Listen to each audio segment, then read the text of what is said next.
I am the Tofu Golem. Please enjoy the video. In this video, I will explain how to change the battery in your Cadillac SRX key fob. First, let's gather the necessary items. You'll need a new battery, typically a CR2032, and a small flathead screwdriver. Having a clean, well-lit area will make this simple process even easier. This quick change will restore full functionality to your key fob, ensuring reliable operation for locking and unlocking your vehicle.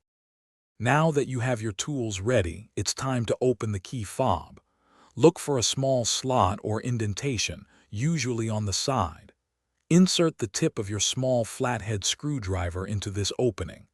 With a gentle twist or prying motion, the two halves of the fob should separate. Be careful not to force it, as the plastic can be delicate. With the key fob open, you'll see the old battery.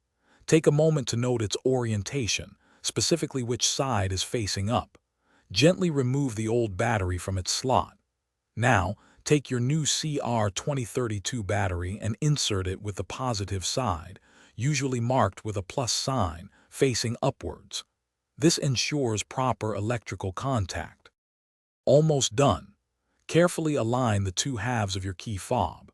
Make sure they fit together perfectly, then press them firmly until you hear a satisfying click, indicating they are securely closed.